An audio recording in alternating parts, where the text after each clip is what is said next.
Hello बच्चों, स्वागत है आपका भारतीय शिक्षक यूट्यूब चैनल पे। सबसे पहले आप सभी को गणेश चतुर्थी की हार्दिक शुभकामनाएं। गणेश भगवान आप सभी के जीवन में और परिवार में खुशहाली, सुख, समृद्धि लेकर के आए, ये मेरी प्रार्थना है। आज का जो हमारा क्लास 9th मैथमेटिक्स का चैप्टर है, जो आज इंट्रोडक्शन पार्ट 1 है, जिसकी शुरुआत हम आज करने वाले हैं, वो है क्लास चैप्टर 6 का, वो है लाइंस एंड एंगल्स, यानी कि ज्योमेट्री का चैप्टर है। अक्सर मैं देखता हूँ कि बच्चों को ज्योमेट्री से डर लगता है। अगर आपको भी ज्योमेट्री से डर लगता है तो ये वीडियो लेक्चर्स देखने के बाद, ये इंट्रोडक्शन वीडियो देखने के बाद आपका ये डर ख़त्म होना शुरू हो जाएगा। इस इंट्रोडक्शन के पार्ट फर्स्ट में जो ये वीडियो लेक्चर है, इसमें मैं आपको इस चैप्टर से रिलेटेड और ज्योमेट्री से रिलेटेड बेसिक टर्म्स सिखाऊंगा और फंडामेंटल जो कॉन्सेप्ट है वो भी समझाने का पूरा प्रयास करूंगा। तो मेरा यही प्रयास रहेगा कि आप सभी को ज्योमेट्री से, जो ज्योमेट्री का डर है वो ख़त्म हो जाए। ठीक, बेसिक से लेकर के एडवांस तक चलेंगे। तो सबसे पहले हम शुरू करते हैं इस इंट्रोडक्शन को एक पॉइंट से कि व्हाट इज़ अ पॉइंट। देखो, ज्योमेट्री की शुरुआत कहाँ से हुई? अगर आप सोचोगे, जो आप आसपास देखते हो, घर देखते हो, बिल्डिंग देखते हो, पेड़ देखते हो, पहाड़ देखते हो, नदी देखते हो, सरफेस कुछ भी हो गया, आसमान वगैरह, प्लैनेट्स वगैरह, ये सभी की सभी ज्योमेट्रिकल शेप के हैं। इसकी शुरुआत कहाँ से हुई? इसकी शुरुआत हुई जस्ट अ सिंगल पॉइंट से। इस पॉइंट से पूरी की पूरी ज्योमेट्री ब्रांच की शुरुआत हो रखी है। इसी पॉइंट से, इसी पॉइंट से मिलकर सब कुछ बना है, इसी पॉइंट में सब कुछ समाहित भी है। ठीक, तो सबसे पहले मैं आपको बेसिक टर्म्स क्लियर करा लेता हूं। बेसिक टर्म्स, अगर हम पॉइंट से सबसे पहले शुरुआत हो रही है, क्योंकि पॉइंट से सबसे पहले शुरुआत हो रही है, तो सबसे पहले पॉइंट को ही कैसे लिखा जाता है? यह है पॉइंट। अगर ये कोई पॉइंट है तो इसको नाम दे देते हैं। Let suppose point A. हम इसको कैसे डिनोट करेंगे, कैसे दर्शाएंगे? Point A, simple.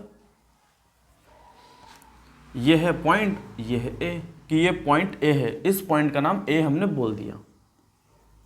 नेक्स्ट है, ये तो एक पॉइंट हो गया, दूसरा पॉइंट भी यहां लगा देते हैं, तीसरा भी, चौथा, पांचवा, छठा, सात, आठ। मतलब पॉइंट ऐसे अगर हमने लगा दिए और फिर ये अगर हम इन सबको जोड़ देंगे, अगर सभी पॉइंट्स को हम जोड़ देंगे तो ये क्या बन जाएगी? एक लाइन बन जाएगी। ठीक, तो लाइन जो है वो पॉइंट से मिलकर के बनी है। नेक्स्ट है हमारे पास लाइन। लाइन कैसे होती है? लाइन कैसे होती है? ये, इसको मैंने नाम दे दिया ए बी। लाइन को कैसे डिनोट करते हैं? लाइन को हम डिनोट करते हैं ए बी, एरो लगाना है। ये एरो और ये डैश, ये एरो और डैश क्या डिनोट करता है? तो ये एरो जो है वो डिनोट करता है कि लाइन इस डायरेक्शन में एंडलेस मूव करती जाएगी। उसका यहाँ पे ये एंडलेस चलती जाएगी, आगे खत्म नहीं होगी। ये वाला जो हमने लाइन खींच रही है, ये वाली, ये जो बी है, ये वाला डिनोट करता है कि ये हमने यहाँ तक बी पॉइंट मान लिया है, क्योंकि लाइन तो खत्म होगी नहीं, तो हमने बी पॉइंट यहाँ पे मान लिया है। सेम ऐसे ही लाइन इस तरफ के लिए एंडलेसली मूव करती जाएगी। यहाँ पे हमने ए पॉइंट को मान लिया है। तो हमें अगर लाइन शो करनी हो ए बी, तो ए बी के ऊपर ये एक लाइन खींच के दो एरो दोनों साइड पे लगा देंगे, तो ये ए बी लाइन है। लाइन कैसे कहते हैं? जिसका दोनों तरफ एंड पॉइंट नहीं होते, जिसके कोई भी एंड पॉइंट होता ही नहीं, वो एंडलेसली चलती जाती है।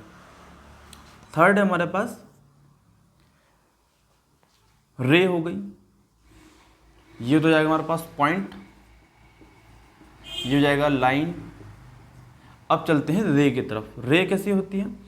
जिसका एक एंड पॉइंट होता है, बस जिसका सिर्फ एक एंड पॉइंट होता है। इसको ए मान लिया, इसको बी मान लिया। ये ए जो है, ये डॉट जो है, ये एंड पॉइंट है इस रे का, और दूसरा जो पॉइंट है, दूसरा जो वो है साइड है उसकी, वो एंडलेस है, उसमें एंड नहीं है। तो रे उसे कहते हैं जिसका एक एंड पॉइंट होता है। इसको कैसे डिनोट करेंगे? ए बी ऐसे, ये होती है रे। फोर्थ होता है हमारे पास, और सबसे इंपॉर्टेंट तो खैर ये भी है, लाइन सेगमेंट। लाइन सेगमेंट को हम कैसे शो करते हैं? ये जिसके दो एंड पॉइंट होते हैं उसे हम बोलते हैं लाइन सेगमेंट। इसको ए बी और उसके ऊपर सिर्फ एक लाइन, कोई एरो नहीं आएगा, सिर्फ एक लाइन, ये होता है हमारे पास लाइन सेगमेंट। लाइन सेगमेंट, ठीक। तो पॉइंट से शुरुआत हुई, पॉइंट से मिलके लाइन बनी, लाइन से मतलब पॉइंट से मिलके ही रे बनी जिसका एक एंड पॉइंट होता है, पॉइंट से मिलके ही लाइन सेगमेंट बना जिसके दो एंड पॉइंट होते हैं। इन सभी को ऐसे शो किया जाता है, इनके नाम ये हैं। ये बिल्कुल हो गए बेसिक टर्म्स। बेसिक टर्म्स में कुछ और भी आ जाते हैं, जैसे कि कोलिनियर पॉइंट। फिफ्थ में हम ले लेते हैं कोलिनियर पॉइंट।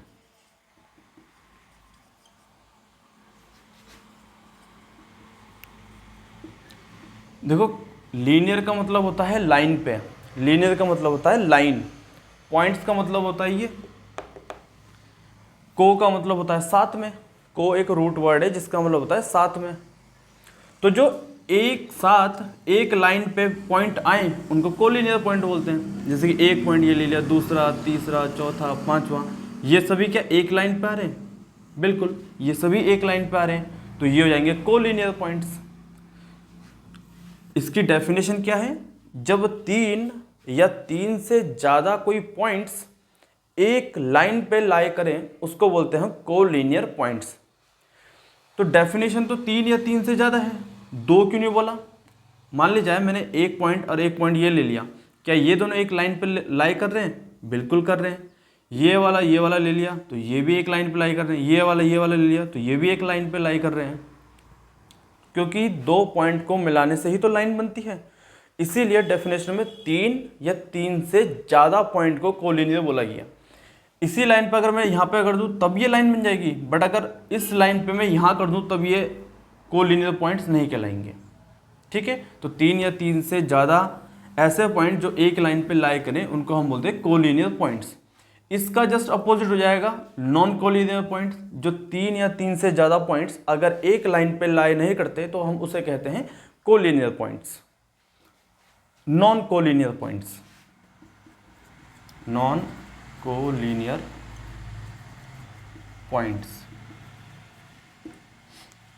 ठीक। तो ये आप स्क्रीनशॉट ले लीजिए एक बार। नेक्स्ट है हमारे पास कि हमारे पास एंगल कैसे बनता है। इतना बेसिक क्लियर हो गया। हमारे पास एंगल कैसे बनता है?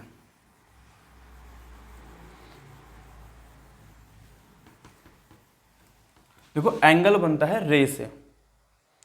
दो रे अगर एक एंड पॉइंट से स्टार्ट होते ही है, अगर दो रे एक एंड पॉइंट से स्टार्ट होती है तब जाके बनता है एक एंगल, ठीक। कैसे? देखिए, मैंने मान ली जाए एक रे मानी ये वाली, इसको मैंने दे दिया पॉइंट ओ ए, ये वाला। दूसरी रे मानी जिसका भी एंड पॉइंट कॉमन था वो मान ली मैंने ये, इसको बोल दिया मैंने बी। तो दो रे जिसका एंड पॉइंट कॉमन हो तब जाके बनेगा एक एंगल, वो बनेगा इन दोनों आर्म्स के बीच वाला। ये वाला जो फॉर्म हुआ इसे बोलते हैं हम एंगल, ठीक है। तो जो यहाँ पे ओ है, ओ तो हो जाएगा वर्टेक्स, जो कॉमन एंड पॉइंट होता है उसे हम बोलते हैं एंगल के वर्टेक्स। और हमारे पास जो ओ बी है एंड ओ ए जो है, ओ बी एंड ओ ए जो है वो हो जाएगी arms, arms of the angle, ठीक। ये एंगल की आर्म्स हो जाएंगी ओ ए एंड ओ बी। तो ये हो गया हमारे पास एंगल फॉर्म। नेक्स्ट हमारे पास जो है वो है कि कितने टाइप के एंगल होते हैं। एंगल तो बन गया। इसके बाद हमारे पास कितने टाइप के एंगल्स होते हैं? हमारे पास 4-5 टाइप के एंगल होते हैं, इनके नाम लिख लेते हैं फटाफट से।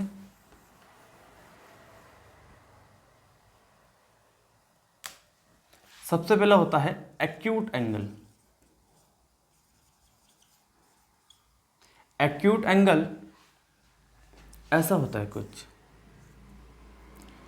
मतलब कि 0 डिग्री से बड़ा, एक्स को मैंने मान लिया एक्यूट एंगल, 0 डिग्री से बड़ा और 90 डिग्री से छोटा कोई भी एंगल एक्यूट एंगल कहलाएगा। 0 डिग्री से बड़ा और 90 डिग्री से छोटा कोई भी एंगल एक्यूट एंगल कहलाएगा। मतलब क्या 0 डिग्री एक्यूट एंगल होगा? नहीं। क्या 1 डिग्री एक्यूट एंगल होगा? यस। क्या 2 डिग्री एक्यूट एंगल होगा? यस। क्या 78 डिग्री एक्यूट एंगल होगा? यस। 79 डिग्री एक्यूट एंगल होगा? यस। 88 डिग्री एक्यूट एंगल होगा? यस। 89 डिग्री एक्यूट एंगल होगा? यस। 90 डिग्री एक्यूट एंगल होगा? नहीं। सिर्फ 1 से लेके 89 डिग्री तक एक्यूट एंगल होंगे, ना 0 होगा ना 90 होगा। इसलिए 0 से बड़ा 90 से छोटा एक्यूट एंगल होता है। कुछ इस प्रकार से बनता है, इस प्रकार भी बन सकता है, ये भी एक्यूट एंगल हो जाएगा। नेक्स्ट हमारे पास एक्यूट एंगल के बाद राइट एंगल।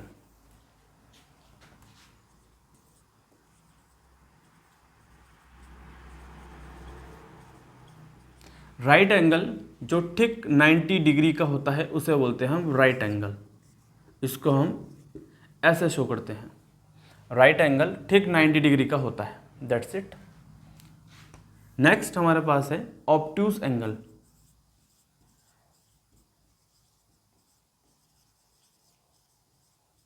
ऑब्ट्यूज एंगल उसे कहते हैं जो 90 डिग्री से बड़ा हो, इसको मैंने एंगल को x मान लिया, जो 90 डिग्री से बड़ा हो और 180 डिग्री से छोटा हो, ये एक ऑब्ट्यूज एंगल है।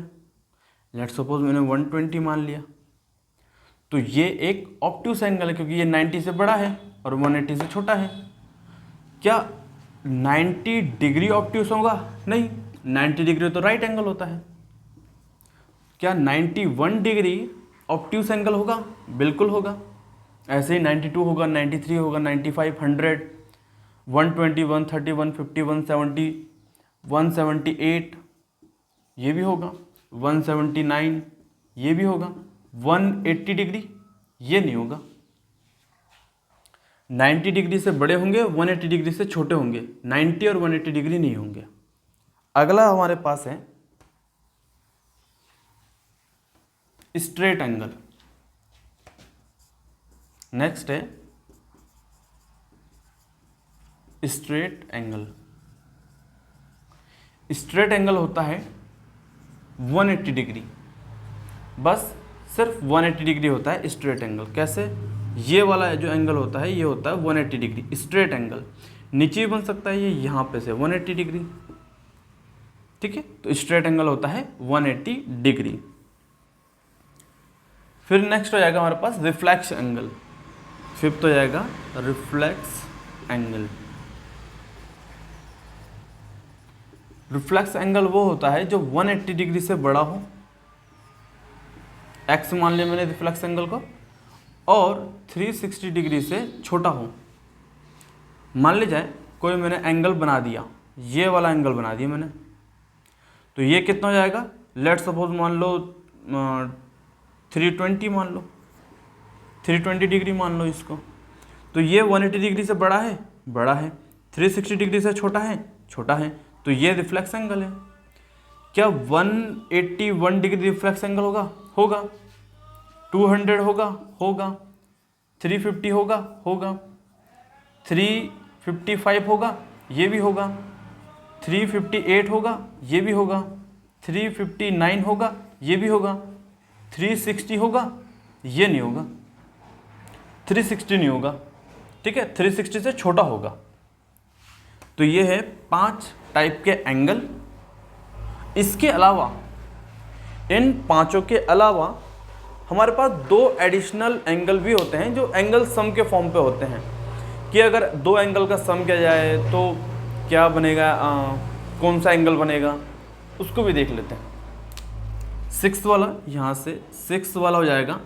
सबसे पहले होता है हमारे पास 90 डिग्री का सम वाला, कि complementary angle, complementary angle. Complementary angle वो कहते हैं, उसे कहते हैं जब दो एंगल का सम, जब सम ऑफ टू एंगल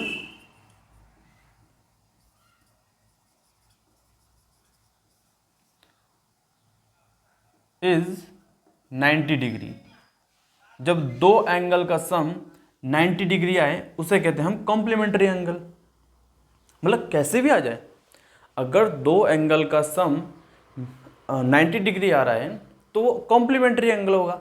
कैसे भी आए हमें कोई मतलब नहीं, बस आना चाहिए 90 डिग्री। ऐसे एंगल्स को हम कॉम्प्लीमेंट्री एंगल होते हैं जो एक दूसरे के कॉम्प्लीमेंट्री होते हैं। नेक्स्ट है, इसी का ही थोड़ा एक्सटेंडेड वर्जन है, सप्लीमेंट्री एंगल।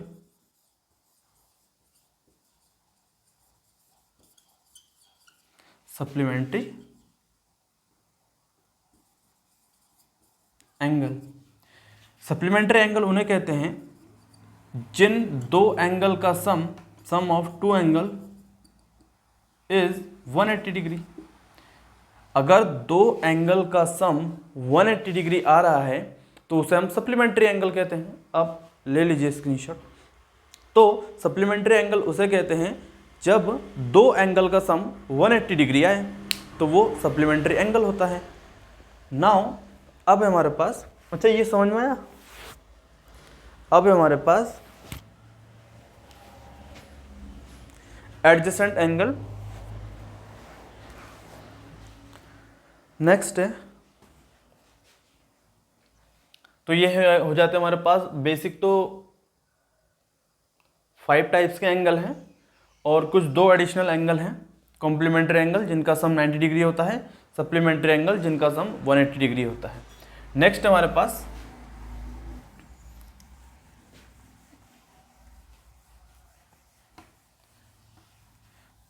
इंपॉर्टेंट चीज है अब कि एडजेसेंट एंगल क्या होता है। एडजेसेंट एंगल से कई सारी थियरम आएंगी, पोस्टुलेट, एक्सियोम आएंगे कि एडजेसेंट एंगल क्या होता है। एडजेसेंट एंगल, देखो मैंने एक एंगल बनाया, मान लीजिए कुछ इस प्रकार से मैंने कुछ एंगल खींचा। मैंने ये वाला एंगल ले लिया ये, और कुछ दूसरे मार्कर से कर देता हूँ मैं, ये वाला ले लिया मैंने, ये वाला, ठीक है। तो एक एंगल जो ब्लू से मार्क है और एक एंगल जो ब्लैक से मार्क है, तो ये दोनों एंगल एडजेसेंट कहलाएंगे क्योंकि ये एक दूसरे से सटे हुए हैं।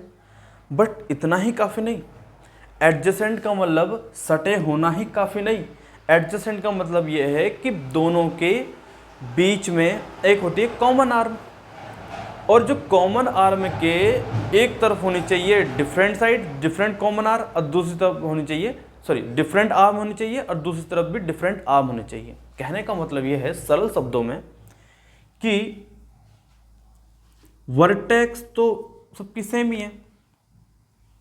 इस वाले एंगल के लिए देखो पहले आप, इस वाले एंगल के लिए, इस वाले एंगल का कौन कौन सा है, मैं इनको नाम दे देता हूं पहले। इसको मैं A, B, C, D। तो angle D B C, angle D B C ये वाला है जिसको मैंने मार्क किया। एंगल D B C ये वाला है, ठीक है। इसकी आर्म कौन सी है, BD, इसकी एक आर्म BD है। दूसरा एंगल देख लो अब, एंगल ABD, ABC नहीं, हाँ ABD, कौन सा एंगल है दूसरा, एंगल ABD। डी। इसकी आर्म भी तो ये वाली है जिसको मैं ब्लैक से मार्क कर रहा हूं। तो जो आर्म है बी डी, जो आर्म है बी डी, ये क्या है, कॉमन है। ये कॉमन आर्म है दोनों में, एंगल ए बी डी और एंगल डी बी सी, दोनों एंगल में कॉमन आर्म है बी डी। और एक इंपॉर्टेंट बात है कि ये कॉमन आर्म के डिफरेंट साइड, मतलब एक साइड अगर ये हो जाता है तो उसका अपोजिट साइड ये हो जाता है। इस कॉमन आर्म के डिफरेंट साइड, एक common arm, non common arm एक ये वाली है, एक नॉन कॉमन आर्म ये वाली है, तब जाके कहलाता है, अगर ये सारी प्रॉपर्टीज फॉलो होती है तब जाके कहलाते हैं ये दोनों एंगल एडजेसेंट है। ठीक है, यही वाली चीज थ्योरम में काम आएगी। तो नॉन कॉमन आर्म होती है वर्टेक्स, कॉमन आर्म होती है एक, कॉमन वर्टेक्स होता है एक, कॉमन आर्म के डिफरेंट साइड, कॉमन आर्म के डिफरेंट साइड जो नॉन कॉमन आर्म होती है वो होता है। अब आप इसको मैं अगर दूसरे तरीके से देखूं तो एक एंगल ए बी सी भी जाता है, ठीक, एक एंगल डी बी सी भी जाता है। उस केस में क्या हो जाएगा, उस केस में हो जाएगा हमारे पास बी सी कॉमन आर्म हो जाएगी। तो देखिए आप, एक तो जाएगा angle A B C and angle D B C. इसको मैं दूसरे तरीके से दिखा दूँ आपको कि कैसे इंपॉर्टेंट होता है कॉमन आर्म और different side of the common arm. मैंने ले लिया एंगल ए बी सी, मतलब ये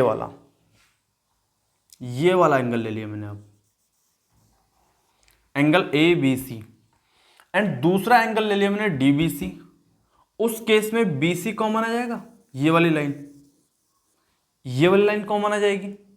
अब कॉमन आर्म के different side non common arm होनी चाहिए अकॉर्डिंग टू एडजेसेंट एंगल।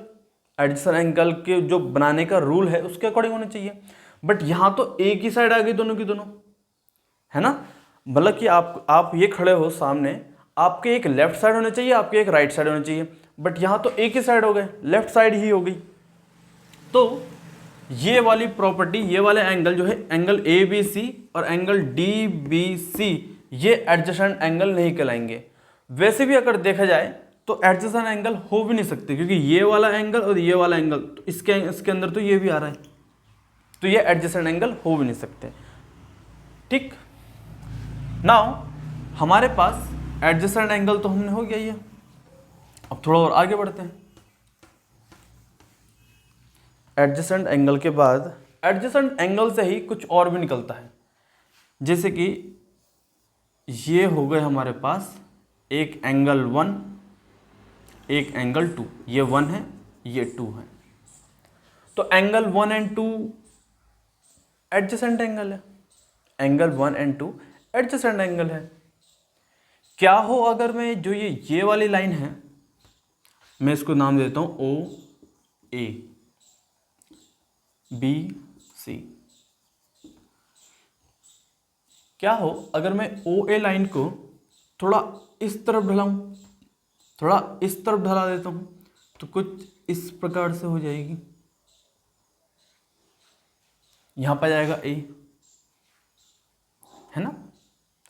मतलब हम कंस्ट्रक्शन कर रहे हैं तो हम ढला देते हैं इसको, थोड़ा इस तरफ ढला दिया हमने, कुछ प्रॉब्लम नहीं हुई। ये वाला एंगल हो जाएगा ये पूरा का पूरा। अब मैं ओ ए को थोड़ा और ढला देता हूं इस तरफ, ये आ गया ऐसे। थोड़ा मैं और ढला देता हूं, ये आ जाएगा ऐसे। थोड़ा और ढला देता हूं, ये आ जाएगा ऐसे। मैं इसको और ढला देता हूं, ये आ जाएगा ऐसे। टोटल मिलके मेरे को यहीं तक ढलाना था, जो मेरा मतलब था यहीं तक ढलाना था, मेरा आ गया वो। तो मैं क्या करूंगा, इन लाइन को कट कर दूंगा। और हमें पता है कि दो लाइन से मिलके, दो रे से मिलके एक एंगल बनता है। ये भी रे था, ये भी रे था। हमने इस वाली आर्म को, जो नॉन कॉमन आर्म थी, इसको और ढलाया और ढलाया और ढलाया, यहां तक ले आए। तो इसको अगर हम मिला देंगे तो ये तो था कॉमन वर्टेक्स, ये थी एक रे, ये थी दूसरी रे, तीसरी रे जो ऊपर थी उसको हमने ढलाया ढलाया ढलाया यहां तक ले आए, तो ये हो गई तीसरी रे। तो ये एक लाइन की फॉर्मेशन हो जाएगी। अब दो रे, यहां से कॉमन वर्टेक्स, यहां से ये एंडलेसली चलती जाएगी, यहां पे ये कॉमन वर्टेक्स, यहां से ये एंडलेसली चलती जाएगी। तो मतलब दो रे अगर ऐसे में आ गए पूरे के पूरे एक दूसरे के अपोजिट में आ गए तो वो एक लाइन बना देती हैं। इसी में ही हमें पता चलता है कि ये, पहले ये बताओ ये क्या बना दी इन्होंने बना दी एक लाइन। लाइन को हम क्या बोलते हैं? लाइन को हम लीनियर भी बोलते हैं। जब मैंने आपको कोलीनियर नॉन कोलीनियर बताया था तो लाइन को हम लीनियर भी बोलते हैं। ठीक, तो ये बन गई लाइन। अब ये देखो कि ये एक एंगल है और ये वाला दूसरा एंगल है, ये एक एंगल है, ये वाला दूसरा एंगल है, और दोनों एडजेसेंट एंगल हैं। तो angle 1 and angle 2, angle 1 and angle 2 दोनों का सम 180 डिग्री होगा। क्यों होगा? क्योंकि ये लीनियर पेयर बन जाएगा, क्योंकि ये लीनियर पेयर एक्सियोम कहलाएगा कि एंगल 1 एंड एंगल 2 का एंगल सम 180 डिग्री होगा। क्यों होगा? क्योंकि ये लीनियर पेयर एक्सियम है, क्योंकि यहाँ पे इन दोनों रे ने एक लाइन की फॉर्मेशन कर दी, लाइन को फॉर्म कर दिया, लाइन का निर्माण कर दिया। ठीक है, आई होप कि आपको ये समझ में आ रहे होंगे। ठीक, क्योंकि अब इनका एंगल सम 180 डिग्री होता है लीनियर पेयर एक्सियम के कारण। वो भी मेरे ख्याल से अभी आएगा थ्योरम वगैरह में, जब मैं आगे पढ़ाऊंगा अभी आपको। नेक्स्ट है हमारे पास, तो एडजेसेंट एंगल से ये हुआ। अब अगर मैं इन्हीं दो एक लाइन को, पहले तो मैंने इसको ढलाया, अब मैं इस रे को अगर लाइन में कन्वर्ट कर दूं, मतलब ये एंड पॉइंट ना मानूं, पहले तो मैं इसको रफ कर देता हूं।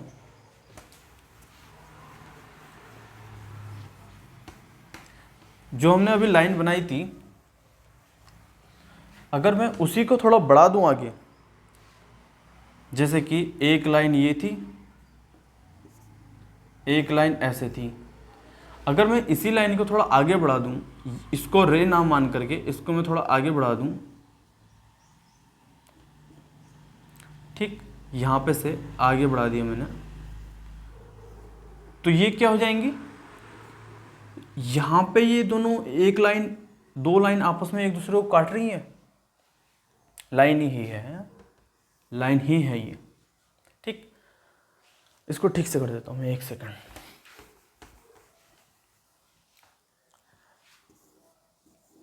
ऐसे मान लो, ठीक है, तो दो लाइन एक दूसरे को काट रही है। जब दो लाइन एक दूसरे को काटेंगी तो एक एंगल की फॉर्मेशन होती है, एक एंगल की प्रॉपर्टी की फॉर्मेशन होती है। कौन सी प्रॉपर्टी? पहले मैं एंगल को नाम दे देता हूं। लेट सपोज ये है 1, ये है 2, ये है 3, ये है 4। जब दो लाइन एक दूसरे को काटें, कभी भी, कैसे भी, कहीं भी, जब दो लाइन एक दूसरे को काटें तो एक एंगल की फॉर्मेशन होती है जिसे हम बोलते हैं vertically opposite angle. Vertically opposite angle कैसे होंगे? जो ये वाला है एंगल 1, उसके जस्ट सामने वाला, एंगल 1 के जस्ट सामने वाला, ठीक सामने वाला ये है, एंगल 1 के ठीक सामने वाला एंगल 2 है, तो ये दोनों इक्वल होंगे। एंगल 1 जो होगा वो एंगल 2 के बराबर होगा। और एंगल 3 के इक्वल कौन है? एंगल 3 के इक्वल कौन है? एंगल 4। एंगल 3 के इक्वल है एंगल 4। यही है बस opposite angle, vertically opposite angle यही है कि भाई एंगल 1 के इक्वल एंगल 2 है और एंगल 3 के इक्वल एंगल 4 है। यही है बस वर्टिकली अपोजिट एंगल।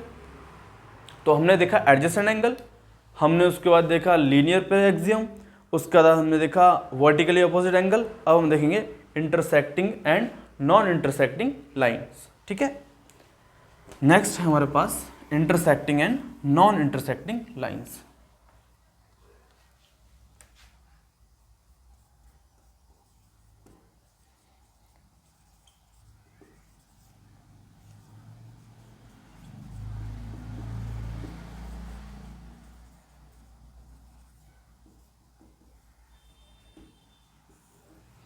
लाइंस दो टाइप की होती हैं। लाइंस दो टाइप की होती हैं। कौन कौन सी? एक तो वो लाइंस होती हैं जो आपस में इंटरसेक्ट हो जाएं, और एक वो लाइन होती है जो आपस में इंटरसेक्ट ना हो पाए।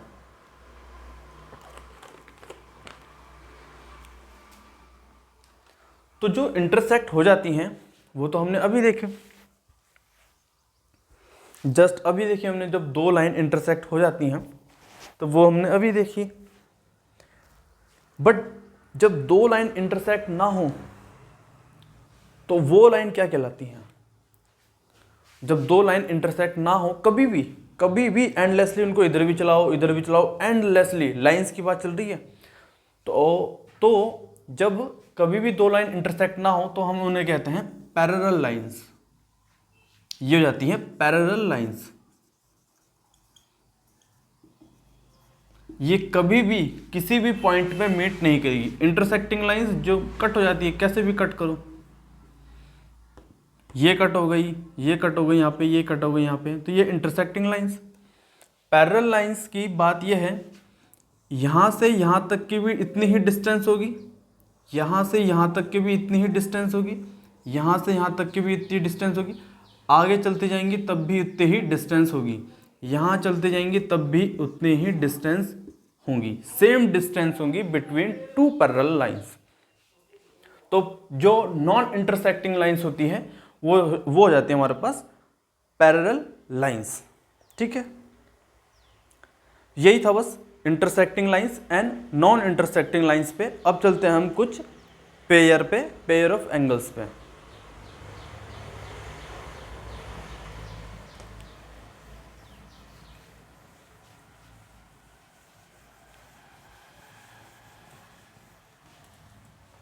Pair of angles.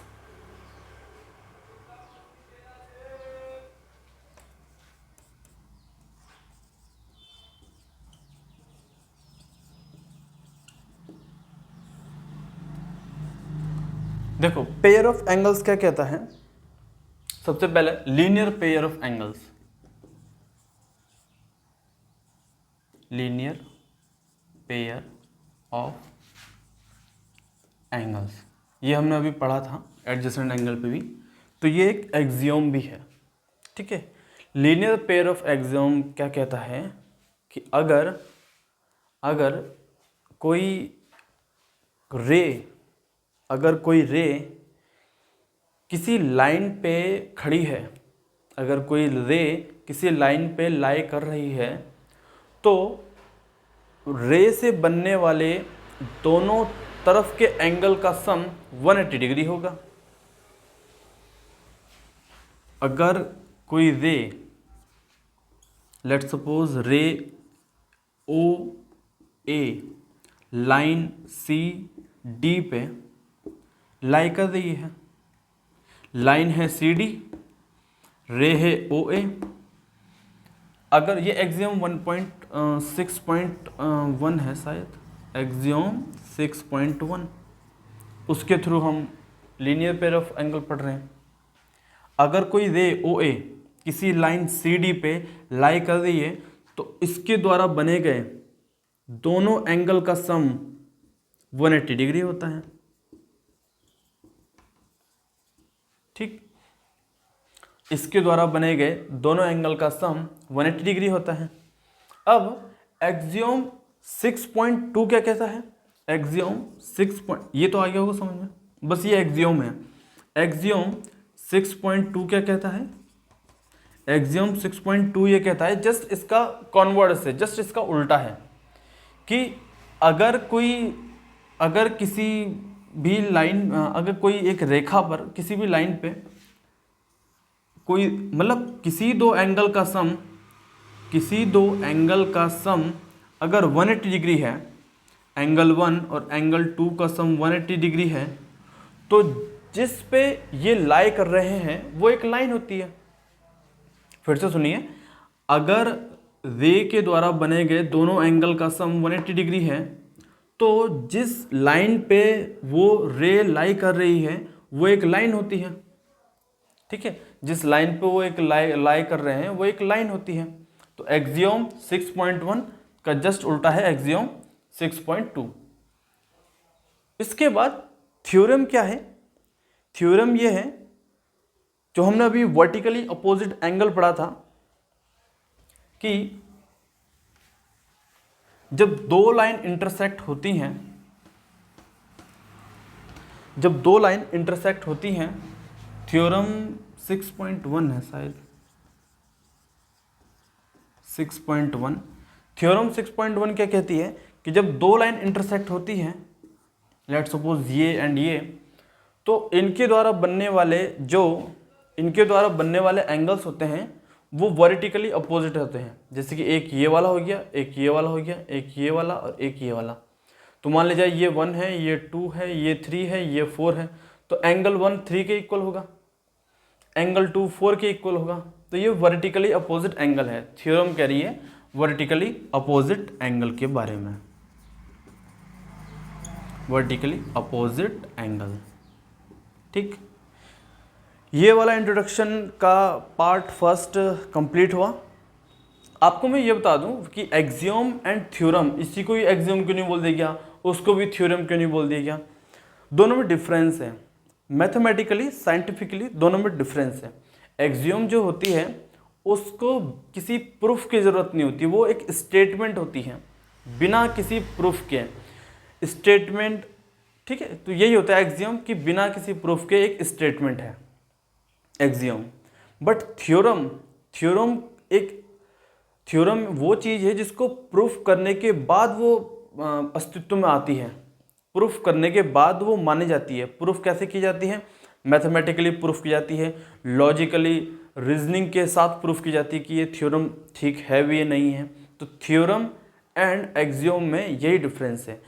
थ्योरम आप बिना प्रूफ किए मान भी सकते हो सच, बट एक्सियोम जो है बिना सच किए हुए, बिना ट्रूथ के मान भी सकते हो आप सच, बिना प्रूफ किए।